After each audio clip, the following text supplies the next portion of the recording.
Hello, I'm attorney Kyle Bachus. The legal world is full of overly complicated jargon and terminology that can be intimidating if you don't know what it means.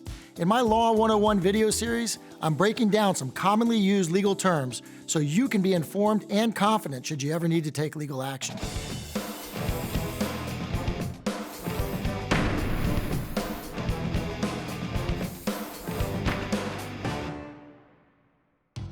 In this episode of Law 101, we're going to break down a term in the legal world called proximate cause. In other videos, we talked about causation or cause in fact demonstrating an injury. Proximate cause is an entirely different animal. In fact, the name really doesn't even fit what this word means in the legal world.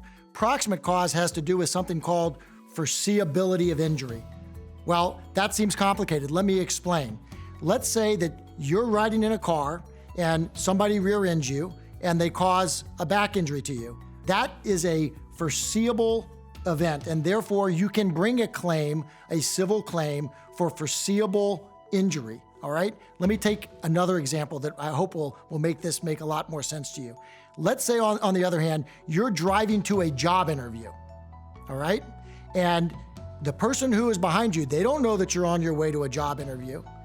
They hit the back of your car. In addition to your back injury, they caused you to miss the job interview.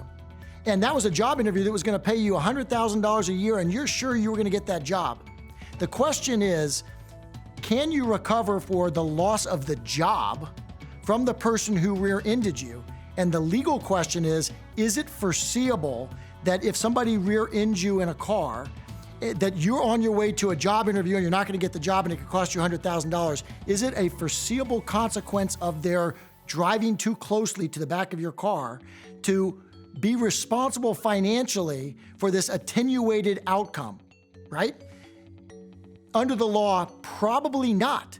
It's probably not foreseeable, and therefore the rear ending was not the proximate cause. Just substitute the word foreseeable for proximate cause. It's probably not foreseeable that you're going to lose a job if you get rear-ended, and therefore the legal system would likely not allow the person who was rear-ended to recover for this loss of earnings from this job interview.